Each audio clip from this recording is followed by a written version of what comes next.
Lois is really the woman who has kept our website in business in the last couple of months. So I want to publicly thank you in front of the 138 people that are now on. Might even be a little more because some people, I don't know if they have multiple people in their homes. Sorry about that. And we are an on-time group, so we start very shortly. I see there's a lot of, sorry, chatting going on, which is always good. Just want to see if there's anything I should do. I'm going to mute myself for one moment just to tell those who live in my house to be quiet. Hold on.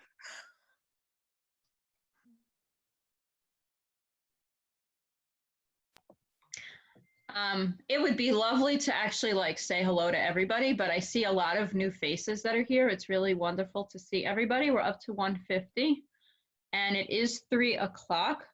So I would hope if you haven't yet, it will be in your mailbox shortly, those who are on the Women's League mailing list. And if you're not yet, then you need to send a message to me in the chat so we can add you to it and make sure that if you're not a member of your sisterhood yet, that you'll become, or an individual member or a friend of Women's League as well, to support us so that you can get emails from us. On Sunday at noon, there's a global day of healing. I don't know if that, I know it's in the lines, it's in the works for everyone to be getting it shortly. We only have 12,000 of our 40,000 members email. So if you don't get emails from us, we need your email. So it should be coming soon. And Margie, did you have anything you wanted to say? I just wanted to welcome everybody. I'm Margie Miller. I'm the president of Women's League. And it's wonderful to have these kind of events and kind of sessions available to our members during this very difficult time. Every day at 1 o'clock, we do Kaddish and a Mishaberach, and we read a psalm, and the rabbi teaches us for about 20 some odd minutes every day. You're all welcome to join us for that. We have other courses that we're going to be putting together. And again, it's while everyone's home and there's so many things to do, there's so many people offering courses, it's nice to be able to do that. And the fact that 173 people at this moment are on this call is fabulous. So again, Rabbi Ellen Wolitz-Fields is our executive director, the gal that was just speaking, if you didn't know who she was. And we are just thrilled to have you here. And hopefully this is a program that you'll enjoy. And thank you to Lois for coordinating it. And I'm going to mute myself. So everybody just stay safe. Lois, it's all yours. This is a multi-session course, and this is day 1. And it's not the kind of course you have to worry about because you're jumping in or you're going to jump out. If you have day 1, you don't have to have day 2 or so on, if we have the next days.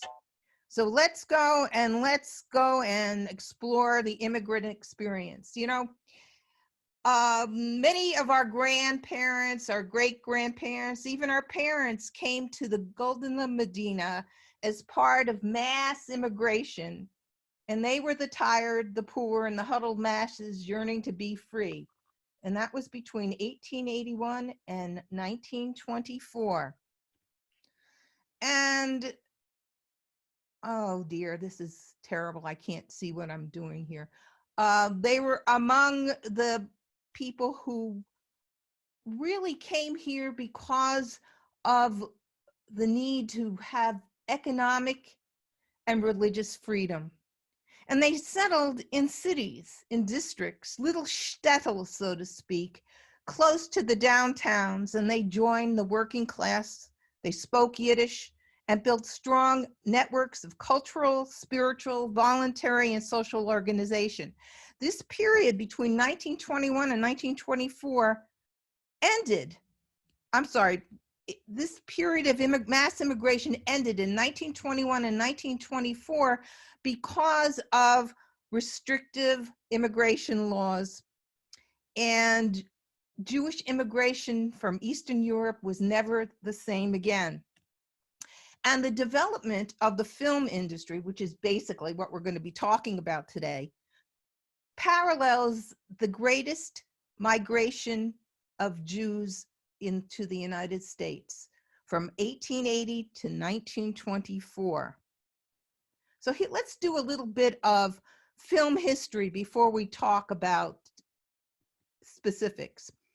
movie started as a bet. It started as a bet. Does a horse, when it's running, have all its feet off the ground at once? And there were people who bet that yes, a horse had all its feet off the ground. So others who said no. So a photographer, and I can't say his name, I'm going to say it's Edwards Bybridge, made a bet. And what he did is he set up a series of 12 cameras along a racetrack. And as the horse went by, the horse tripped the camera, the shutter, and he took these pictures. And what happened was that this film came about. And you can see that the horse does have its legs off the ground at once. Interestingly enough, this horse named Sally Gardner was owned by the former California governor, Leland Stanford, who ran the racetrack in his home, actually, Palo Alto Stock Farm, which is now part of Stanford University. And of course, this was done in June 19th, 1878. Around the same time, a patent was issued for practical plastic, in those days it was celluloid film. And it was done by a man named George Eastman, who was born not so far from where Marcia Silverman and I are sitting at the moment. And he then perfected a camera called the Kodak Black camera. And you can see to the right where there's a picture of what the camera looked like. And in 1889, he began manufacturing the celluloid film at a plant in Rochester, New York, which was incorporated as the Eastman Kodak plant. Now, something interesting I found out was that the name Kodak means nothing. It isn't really a word.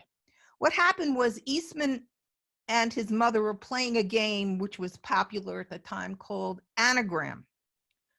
And in the course of time, they decided, okay, we need a name for a company. What name shall we pick? Well, they knew it should be short. It should be one that can't be mispronounced. And it should resemble anything or be associated with anything else except for the business that would eventually be called Kodak. And that's how they came about Eastman Kodak. In 1888, very soon after George Eastman patented his film, a Scottish inventor invented a camera, the first movable movie camera, which was powered by an electric motor and capable of shooting with the new sprocketed film. And he was working for Edison's laboratory. And this basically was what came. In the winter of 1892 to 93, the Edison Company established its own kinetoscope, which is what they called the movies in those days, studio in West Orange, New Jersey. And it was a single room building. They called it the Black Maria, and it rotated on a track to catch the sun because you needed an awful lot of sun and an awful lot of light to make these films. And this Black Maria was built because of the business end that Edison thought of. They were going to go and supply this kinetoscopes, the movies, to what was going to be penny arcades, hotel lobbies, amusement parks, and other such semi-public places. It's almost as if we were thinking about Las Vegas and the slot machines. And this was the device that they also developed. Dixon, the inventor, who worked for Edison, and Edison, of course, gets the credit and gets the patent and gets the money, devised this peep show machine called kinetoscope, and it was a continuous loop of film, 47 feet long, and it ran on spools between an incandescent light and a shutter. I'm from New Jersey. We drop our R's. The first kinetoscope parlor opened in a converted storefront in New York City in April of 1893, and admission was 5 cents.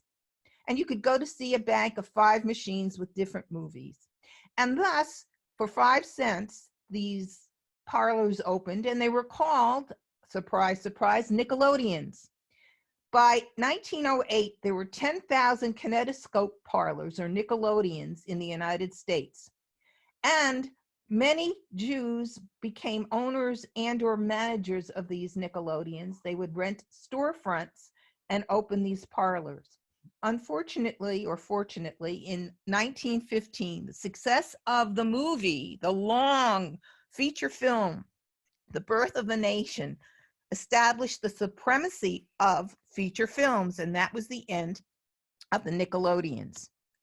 Now, Edison never built or had an invention of a movie projector.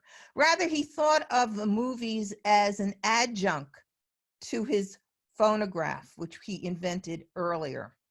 So what did Edison do? He purchased all the patents for all the existing movie projectors, and he then called them Vitascope projectors. Now, very soon, Edison had a monopoly on the new film industry.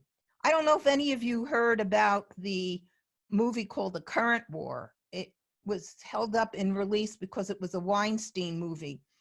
But anyway, it has been released, and if you don't know the reason for his wanting a monopoly on the film industry, it was because of this current war between George Westinghouse and Thomas Edison. Thomas Edison believed that electricity should be DC current, and Westinghouse believed it was AC current. What happened was there was a war, and it was nasty, and Edison lost the war, and he wouldn't lose another war where money and was involved. He wanted the industry as a monopoly. Anyway, the first theater for projected films appeared in 1894. And at that point, the standard length of a film was 1 reel, which was about 10 to 15 minutes long. And Jewish immigrants and other immigrants went there when they could scrape up the admission. 5 cents was a lot of money in those days.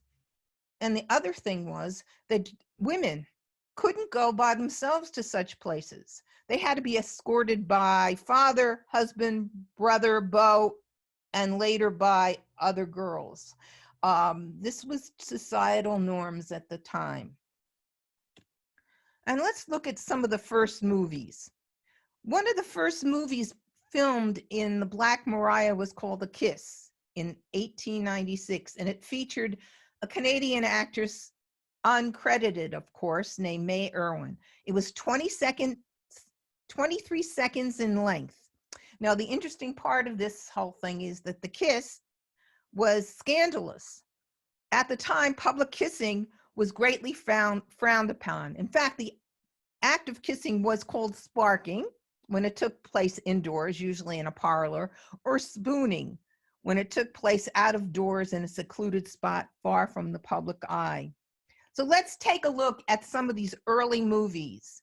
And the sound, you don't have to worry about the sound because there isn't too much of it. So let's take a look. This was long lost, this movie. And that's what the beginning is saying here.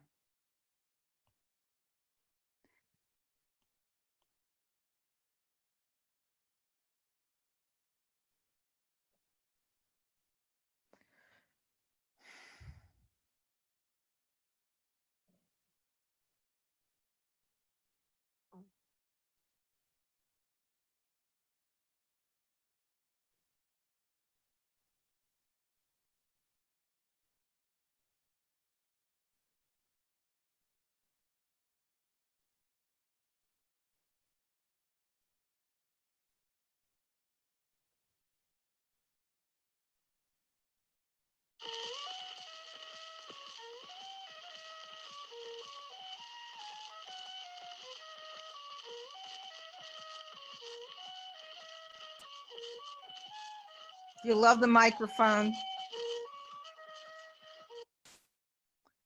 And we're going to get up to the kiss in just a minute.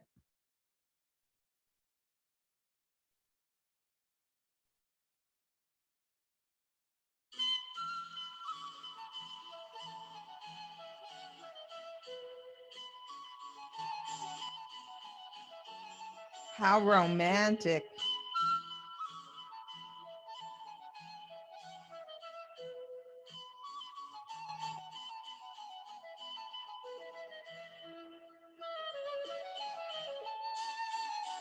Now, early films were also, there was experiments with the early film in tinting, colorizing.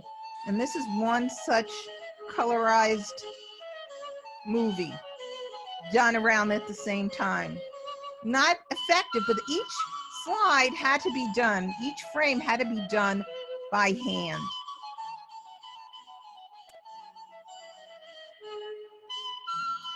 And of course, this shows that movies, what movies really were, motion pictures.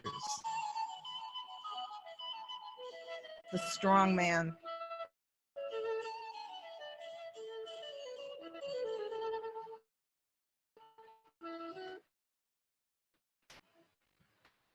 In 1902, one of the first movies to really tell a story in 15 minutes or less was The Voyage to the Moon. It was done by the French Georges Mélange. I'm sorry if Betty Siegel is on. I cannot do French. So this is the movie, and it pioneered some basic special effects.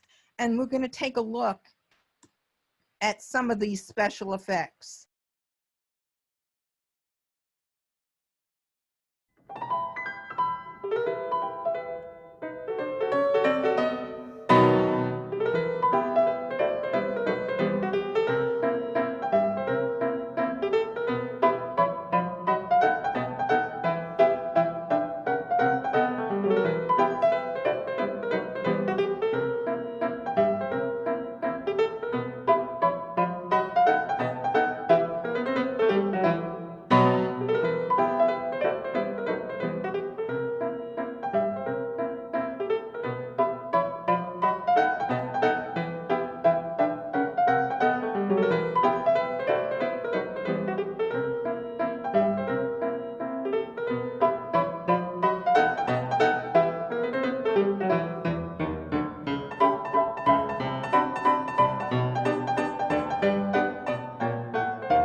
early movie.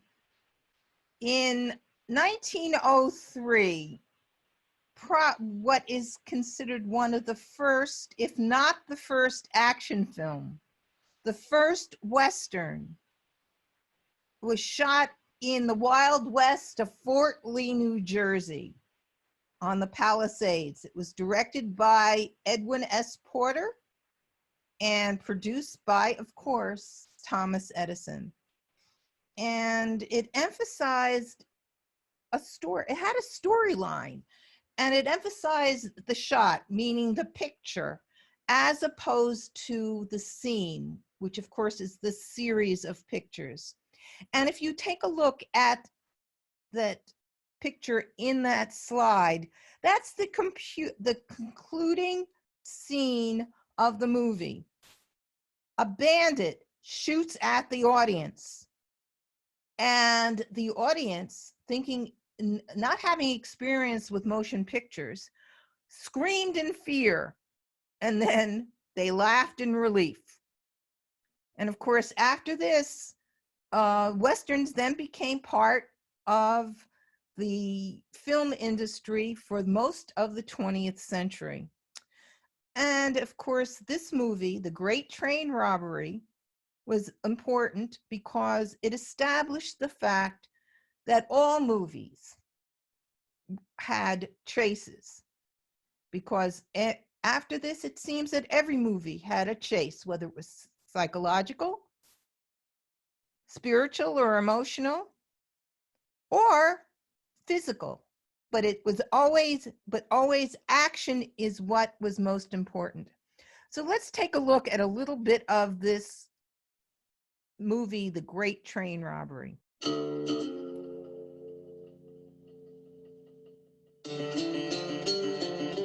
Remember, this is the wilds of the Palisades, Palisades Park, New Jersey.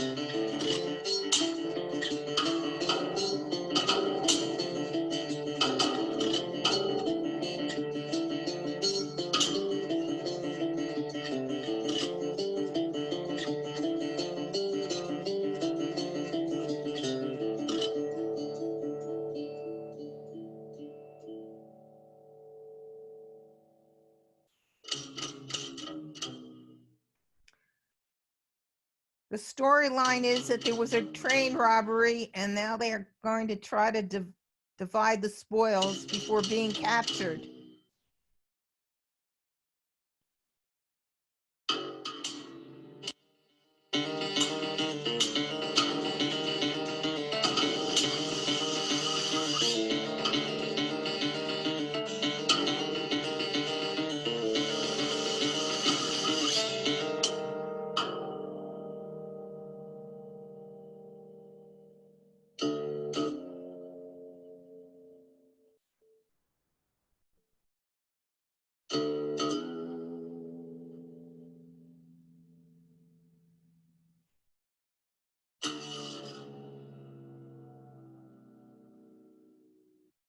Well, I hope you didn't gasp, but you know, when I learned about movies, when I took courses in film history, we learned that The Great Train Robbery was the first movie that really told a full story. But was it the first? Recently, I got an email that a woman named, and I can't even see her name at the moment, was a pioneer filmmaker, Alice Guy Blas, I believe her name was. She was a filmmaker, active from the late 19th century, and she was one of the first to make narrative fiction films. And she was probably the first female filmmaker between 1896 and 1906. She experimented synchronizing sound and film, color tinting, and in fact, some of her themes were quite extraordinary. The interracial casting of one of her films was probably the first with an all African-American cast. She also employed some employed some of the first special effects, which included double exposure, masking techniques, and running the film backwards. And her films still stand out today, and the ones that are most remembered, and that's relative because she isn't totally remembered, was the cross-dressing movies such as Cupid and the Comet and What Happened to Officer Henderson. She's also remembered that for the male and female gender role reversals that in her movies, such as in the year 2000. Now let's take a look at some other movie firsts. In 1909, the first movie comedian was called John Bunny. That wasn't his real name, but that was the name he used on stage. He was vaudevillian. The first matinee idol was Arthur Johnson. And the first movie animal star was Blair in the movie Rescued by Rover. And the first movie star to have her name in the credits was the Biograph girl called Florence Lawrence. What happened was she was such a hit as an actress in so many movies that people wrote in to Biograph Studios, who was this woman? Who was this star? And they had to answer by giving her film credit and a salary advance and raise. So this is Florence Lawrence. Now, one of the first movies that had to do with Jews was called The Romance of a Jewess. It was 10 minutes long, and who did it feature? Florence Lawrence, the Biograph girl, as Ruth Simonson, and Arthur Johnson, the matinee idol, as the bookseller, the matchmaker, her husband. And of course, Max Sennett, yes, that Max Sennett from movie shorts and movie comedies, also was in the movie as the customer, the in-bookstore man, and the doctor. And it was an early D.W. Griffith short. And it shows that the early interest that the director had in Jewish ghetto life. And he seemed to portray the Jewish immigrant and the ghetto with sympathy but with some sentimentality. He used shots of Lower East Side scenes blended with the actors from the Biograph studios. And he seemed to do it in a seemingly natural way, although it was obvious that he shot candidly from a hidden camera, probably on a wagon. Now, The Romance of a Jewess anticipates Jewish immigrant dramas like The Jazz Singer. Griffith themes include beginning scenes of a child of the ghetto, scenes shot by shot of this movie. Basically, this is the story of the life in the new world of a Jewish family. The story goes that Ruth tries to survive amid tragedy and toil on the New York's Lower East Side. Ruth's mother dies and hands her a locket. She returns to work beside her father, who owns a pawn shop. The two have a terrible falling out when she says she's going to marry the impoverished bookseller. Her enraged father casts her out and tells her never, never, ever to return. Ruth and her husband are happy, and she bears a daughter. But later, her husband dies in an accident and she is left destitute.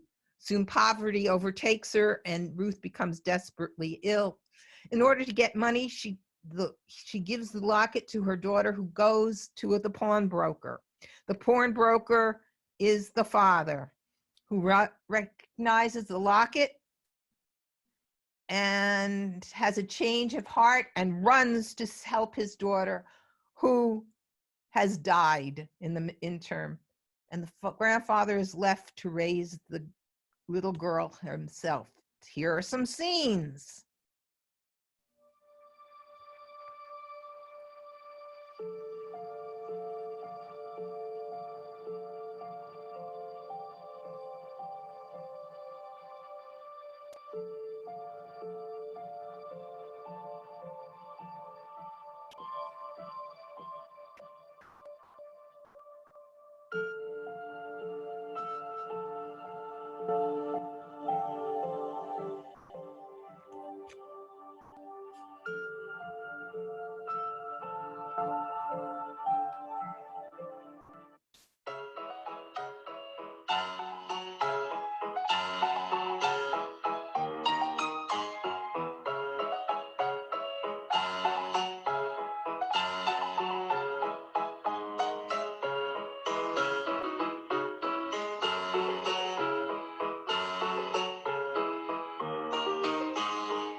Well, we're jumping because time, I don't want time to be too short. The surviving movies of the era from 1908 to 1914 showed mostly the first generation of Jewish women. They were presented pretty much in a positive light, and there were probably few Jewish men who were presented on screen. Most non-Jewish filmmakers were careful to avoid negative stereotypes, or, well, portraits, basically, and basically capitalized on the pathos of immigrant experience to create box office pleasers. But no film of the era depicted Jewish women as successful breadwinners, strong matriarchs of large families, or seekers of education and position, or financially secured or uply mobile German Jewish reformers or social elite. D.W. Griffith's Child of the Ghetto was just a rehash, as I mentioned before, and its view of culture, the theme basically was to the immigrant population, be absorbed into the American dream. And it received criticism, the movie Child of the Ghetto, because the characters didn't appear to be Jewish, and basically it incorrectly portrayed her place of work as a sweatshop.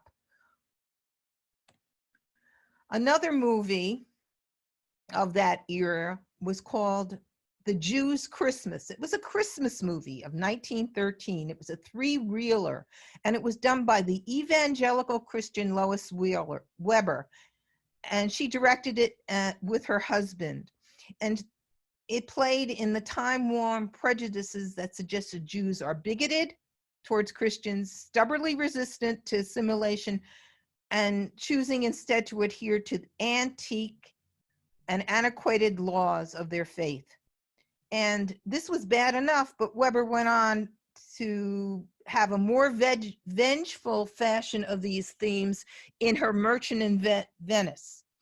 And that was her first feature movie done, and probably the first American feature film directed by a woman. Now, in 1913, we have Max Sennett's Cone Saves the Flag. It should be saves, not save. I don't know why, typo. It was set outside the urban ghetto of the Lower East Side, and it acknowledged that Jews did fight in the Union Army during the Civil War. And it's the only surviving early film with Jewish women other than an innocent girl victimized by immigrant experience. The girl is our heroine, Rebecca, played by Mabel Normand. She's young, attractive, literate, clever, but an aggressive Jew. She intercedes on behalf of her boyfriend, Cone, who saved the Union flag at Gettysburg, but his rival, his superior officer, Goldberg, conspires to have Cone shot by a firing squad. The image of Rebecca charging off on a white horse to save her man from a firing squad is a dramatic contrast to that of Ruth in A Child of the Ghetto. Ford Sterling played Cone, and Cone is depicted in many scenes as a cowardly burlesque schlemiel, the Jewish stereotype. So let's take a look at some scenes from when Cone saves the flag. Here we start with Cone's yelling for help. He's fighting with Goldberg to help him. Cone is sentenced to be shot.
Well, that was Cone Saves the Flag. Now, during this era, it was a relatively inexpensive neighborhood entertainment, and movies were an instrument for Americanization. In 1910, 26 million Americans, that's 20% of the population, attended movie theaters weekly. 25% of Manhattan residents frequented the movies at the 123 film houses, a third of which were located in the Lower East Side. And here's a picture of one of the early film houses. Now, silent movies always tell the story around movement and title cards. Action, action, action. As was mentioned before, physical chases were then and now in every movie. Movies were stylized, exaggerated, overacted. Dramas were over melodramatic stories with overacting to go with it. But they had to, because you had to know what was going on without dialogue. And the fewer the title cards, the better. Comedies were over-the-top comedies, exaggerated humorous stunts, and lots of slapstick. And more movies were needed to fill the growing number of movie theaters and paying customers. And movies therefore became a big business. And according to law, the movie industry went to Hollywood because there was more sunshine, more diverse geography, and cheaper labor than out east. But in actuality, Edison had a monopoly on the film industry. He had the monopoly on the film, the camera, the projectors, and the distribution of the films. It was called the Edison monopoly, the Edison Trust. The movies that were shot in New Jersey, in the Palisades of New Jersey, New York, Connecticut, Chicago, and other places were under constant attack by Edison's goons if they were not using Edison's equipment. And Edison had sent these goons all over. Now, Hollywood was chosen not only because it was bright and sunny with lots of good weather and various landscapes, but it was also rather close to Mexico, where companies could flee if they weren't using Edison's equipment. Now, by 1912, most major motion picture companies had set up shop in or near Los Angeles. And with the move to Hollywood, it was the rise of the Jewish mogul and the theater system and the studio system. And here were a list of some of the Jewish moguls, and you'll recognize many of them.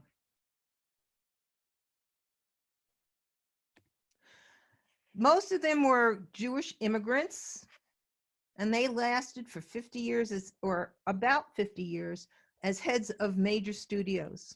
And they really influenced the movie industry. Most of them came from modest or poor immigrant families. They were exceptionally ambitious and industrious, and many came from the retail trades, particularly the garment industry. Zolo were furriers, Fox and Lowell were clothing merchants, and Samuel Goldwyn was a glove salesman of where else? Gloversville, New York. Their control of the industry they eventually gained control over the theaters, the studios, and the talent, and the distribution, and the production. They became Edison. But they were also afraid. They were afraid to acknowledge that they were Jewish. They're afraid that anti-Semitism would backlash, especially in Middle America.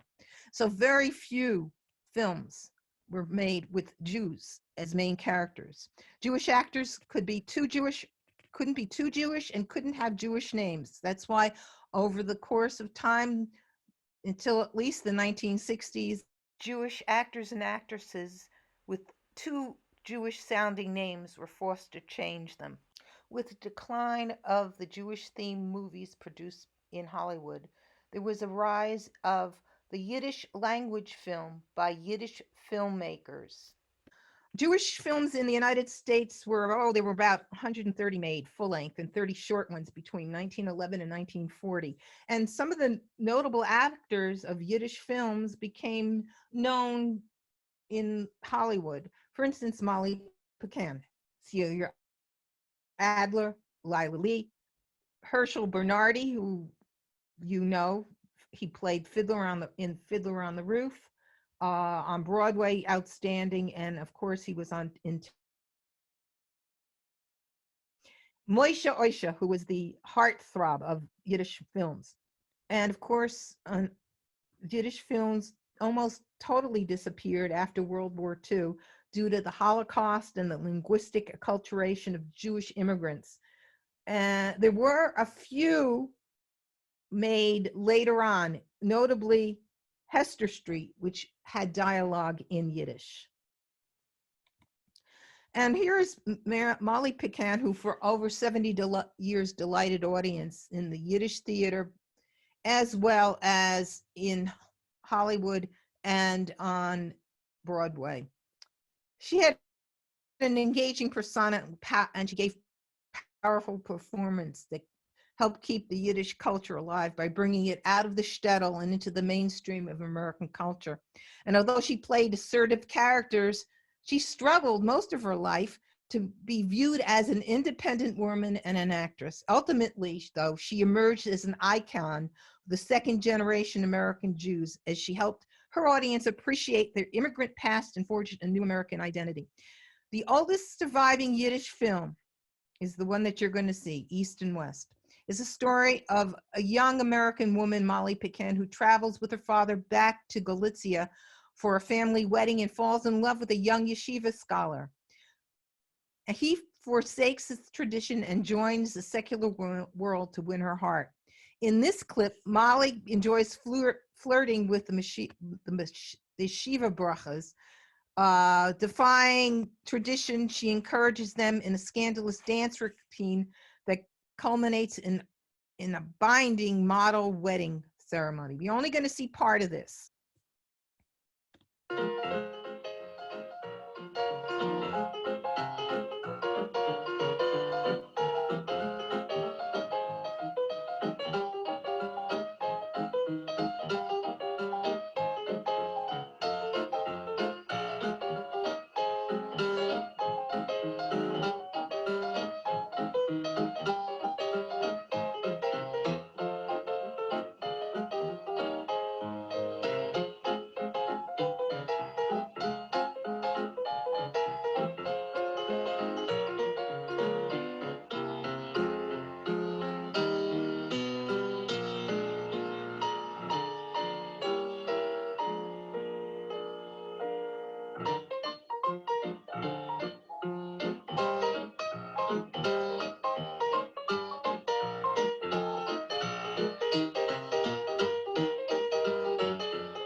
Next, we go from the innocence of Molly to the femme fatale Theda Bara, the nice Jewish girl from Cincinnati.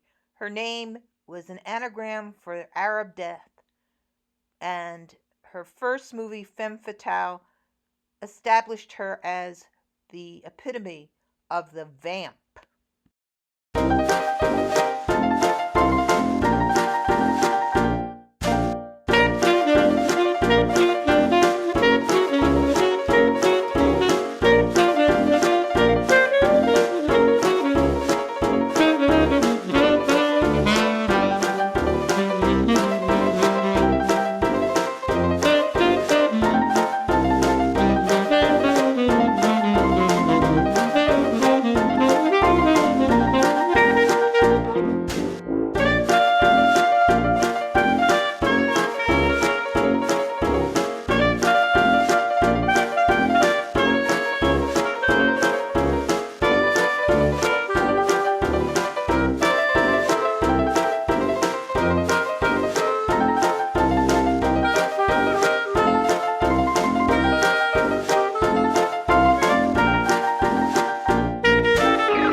World War I paralleled the liberation of women, and women worked where men were not available.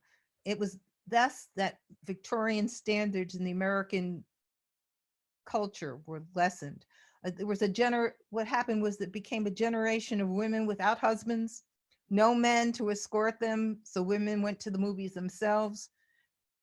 And of course, the rise of the flapper and the lost generation. And of course, after that came the Spanish flu epidemic. Aren't we more attuned to what was going on then during our own time here? And this flu epidemic cost 20 million people, which is twice as many as died in World War I itself. And again, it left a whole generation without men, and these women were always on their own. Other factors that influenced movies at this time was the passage of women's suffrage.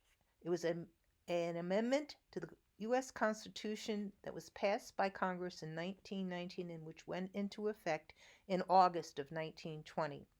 And another influence was Prohibition, which ran from 1920 to 1933. It also was a constitutional amendment which banned the production, the importation, transportation, and sale of alcoholic beverages. This led to bootlegging and, of course, gangsters. It also gave rise to the new genre of movies. That was the gangster movie, which became and still is a great part of the U.S. industry we call movies. Now, during the teens, the films sympathized with the older generation. But by the 20s, when the children of these immigrants came of age, these children became the heroes of the movies. And these children were beginning to assimilate from orthodoxy. The dominant theme of the movies, with as few Jews as you might have in the movies, was acculturation, not assimilation or intermarriage. And the serious portrayal of Jewish men were few and far between. Portrayals of Jewish women immigrants who were vulnerable were replaced by portraits of Jewish women who were no longer the victims. They were capable, strong, independent, nurturing, hardworking mothers who in some cases became the breadwinners out of necessity. Strong, liberated, self-reliant, Americanized daughters in search of their own identities often conflicted with the values of their more traditional parents.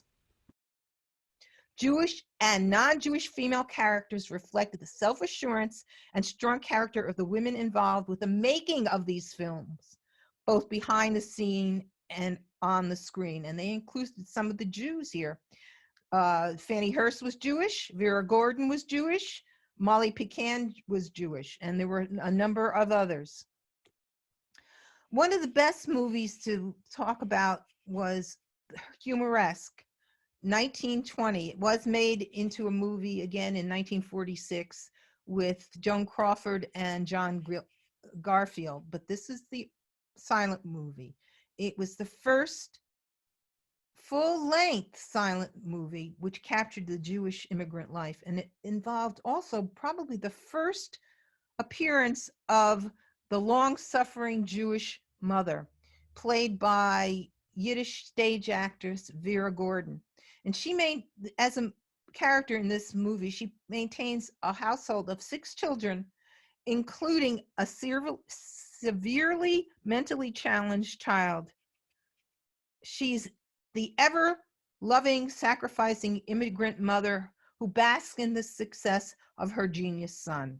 But the mother-son relationship, although overly melodramatic, is not emasculating or overpowering. So it also is a story of a liberated, educated young woman, Leon, the genius's girlfriend, who is sophisticated, educated, and the daughter of a wealthy Jewish family. So I'm going to skip this and go to Cinderella of the Tenements. Now, I have a problem. I can't pronounce her name, so I'm just going to call her Anya. I have a terrible problem with foreign names. She was a writer of many novels and short stories which drew heavily on her own life in her struggle to become a real American. The stories were set in the Lower East Side and evoked crowded streets, shabby tenements, poverty, and ethnic prejudice. And you would swear that these books were written today. The Samuel Goldwyn Company paid $10,000 for the film rights to her novel Hungry Heart and brought her to Los Angeles as a 200 a week screenwriter. And this was the first time in her life that she ever knew financial security. The film itself, Hungry Hearts, focuses on the trials and challenges of the Levin family who emigrated from Eastern Europe. But the film is notable for its attempt to portray the struggle of immigrant life and its street scenes that were actually filmed in the Lower East Side. The problem was that Goldwyn focused on making the story more American. The main characters were transformed into symbols of the American success story. And many of the reviewers thought, as well as did the author, that it was too sentimental with a tacked on ending. Her novel Salome of the Tenements was also adapted and produced as a silent film in 1925. Unfortunately, frustrated by the shallowness of Hollywood and by her own alienation from Hollywood, Andrea returned to New York in the mid-1920s and died in the 1950s in poverty. Now, everybody knows that The Jazz Singer was considered the first talking movie. It was released in October 6, 1927 by Warner Brothers Studios, and it was based on a short story by Samson Raphaelsson. It was based on his play, which was based on his short story, which was based on Al Jolson's life. It was the first synchronized dialogue in a feature film via Vitaphone, which is a system of sound on disc. It was a big, huge record.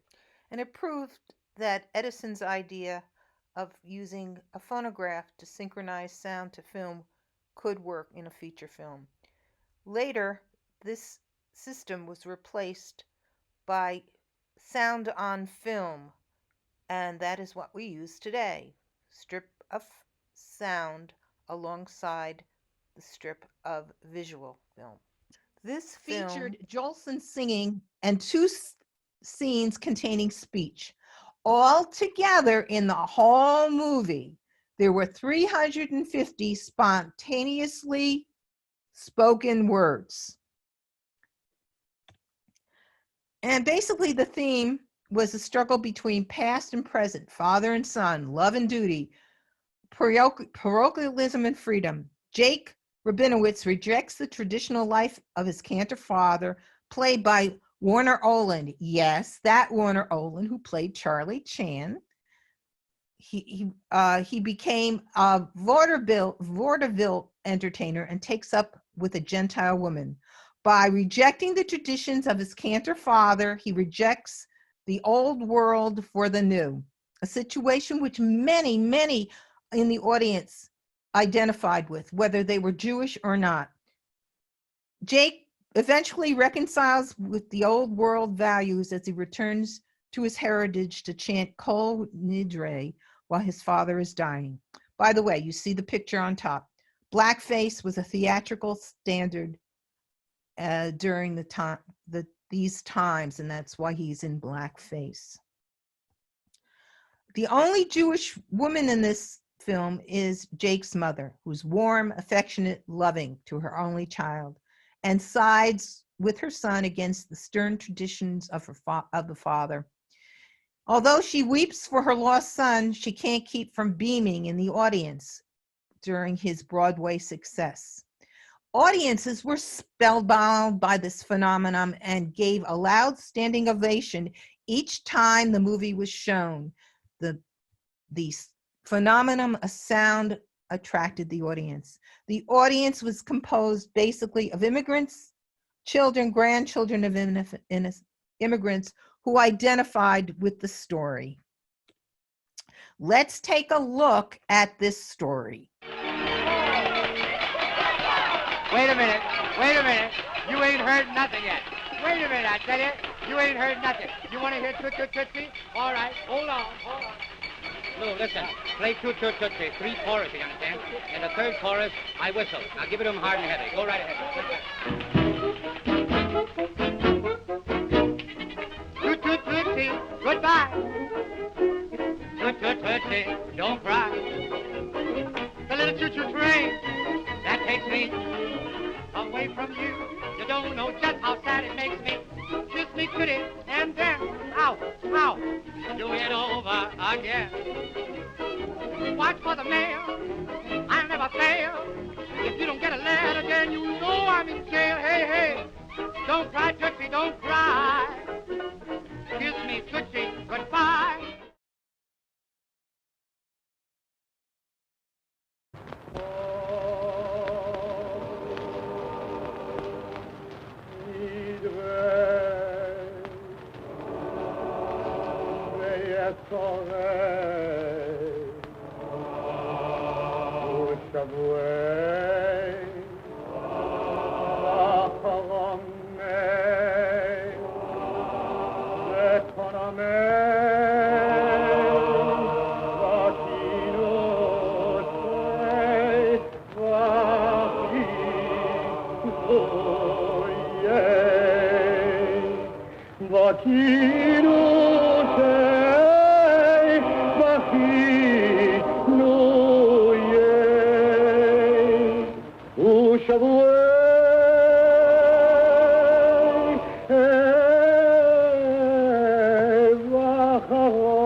That's the end of our presentation for today. I'm going to stop the sharing now. Okay, can you want to, are there any questions? Comments? I can't, anybody want to, let's see. What can how can I get this back? You want to get questions, please, Rabbi? I have to go do it, right? I have to go get rid of it. How do I do this again? Okay. Okay. We can see you. You're fine. Oh, good. Okay, great. Yeah, we're on the screen. I have to tell you, at the peak, we had 245 people with us. Now we have 196. Don't be Oh, I'm so intimidated. glad I didn't know about it. But you have, I'm so glad I didn't know. you were It's probably the biggest fantastic. class I'll ever teach. You are fantastic, and I can tell you that Marjorie Furman is raising her hand. I just have to scroll through the 8 pictures to find her. Wait, maybe this, wait, I can figure this out. Hold on. I'm sitting here as I do this, I'll tell you all, that I'm sitting with my son who's watching with me, who's loving it. And my daughter yelled out from her room, "Is that called Nidre?" So it was really fantastic. Okay, I put Marjorie's hand down, but I didn't get to unmute her. Marjorie, you can try to unmute yourself. I don't think it's going to work, but you could try. Sorry. If Of course, anyone wants, the immigrants were there. Okay, wait. Marjorie, we lost you. There you are. I see Marjorie. Hi, Marjorie. I don't know how I can't do it. So okay. I there, unmuted her. Marjorie. Yay, I did it. I can Okay, speak. sorry. Lois, thank you very much for this wonderful hour of information. When's the next session? When we can arrange it, because I have almost 3 sessions done. It's fantastic, and thank you, and thank everyone who helped put it together. That's it. I'm going to mute myself now. Honestly, it was all Lois. We just figured out when we were going to do it. She sent me the information. Sarah Stern put the email together and we sent it out, but we're going to look at some other dates probably after Pesach. We're going to do it. And I'm looking forward to it, as I'm sure 444 other people are. Thank you. yes. And oh, there's one more in the chat. Oh, to the jazz singers on YouTube, everyone, Lois, I don't know if you're going to get to see it. When you edit the video, you might, but fabulous, Lois, excellent presentation. I don't want to unmute everybody because that will probably cause chaos. We'll all get to hear each other's dogs. But I think I do one thing quickly. Okay, I did actually unmute everybody. But I'm going to do something else. I have now muted you again, right? No? I muted you again, but you can unmute yourself if you have a question. So if anybody has a question, Margie, did you? Yeah, people Okay. asked, people were chatting while the jazz singer was playing to know who was singing. And some people asked if it was actually him or if it wasn't, and people didn't. We got different answers. So do you know who was singing? That was Al Jolson. That was really Al Jolson. He did his singing, and he really, I mean, he was in his own right. He called himself the greatest entertainer of all times. But you know what? Hearing him sing this, hearing him sing Alvino Makenu and some of the other songs, you can understand, you know, what a good and great talent he was. He did a song called Hallelujah, I'm a Bum. And this is like during the Depression. It was written by Rodgers and Hart, and it was wonderful. It was a wonderful, and he really got the feeling of the Depression in his voice. So that's who did it. And Marcia has a question. I actually unmuted you, but I could read your question too. Are you planning to take your research into the 21st century? I don't know. I mean, I could. It would be almost.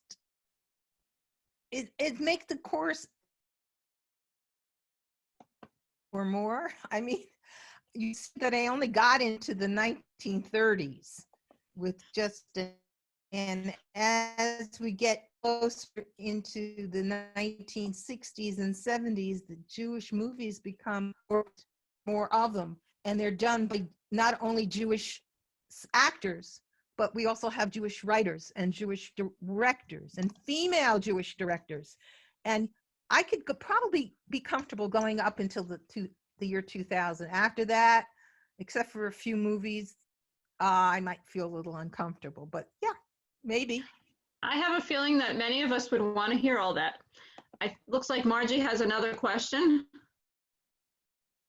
I have a point of information that you might not know, Lois, but you started with Leland Stanford and that he was in Palo Alto doing the, I guess it was the horse thing with the bat, and he had the stables or whatever he had in Palo Alto.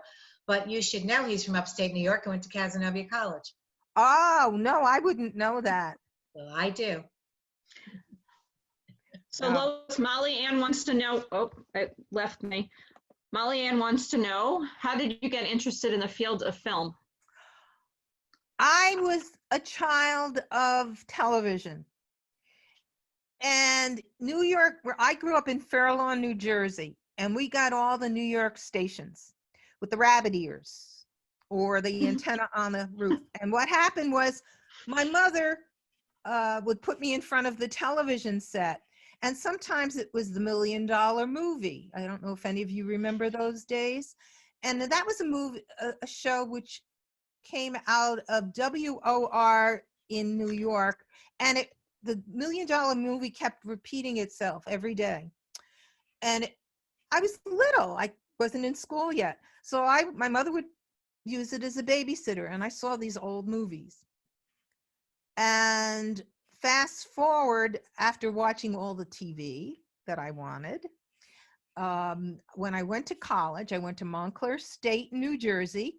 We were among the first to have movie courses, movie as art. I took a film course, I guess it was my sophomore year, with this most marvelous drama teacher. He was a drama teacher, wonderful. And then in graduate school, I had another one with the same teacher. And ever since then, every single place I've ever taught, I've taught a movie course. Radio, television, film, one of those. And that's how I got interested.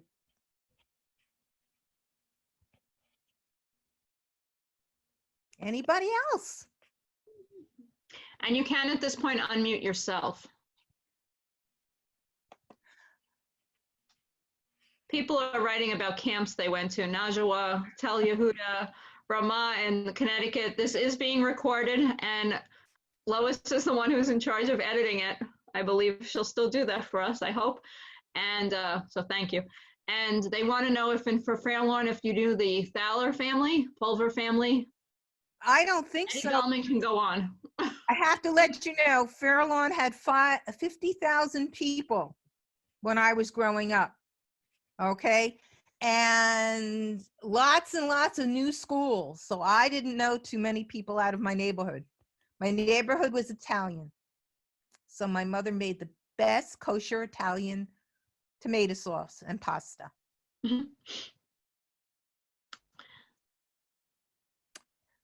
So, all right. Yeah.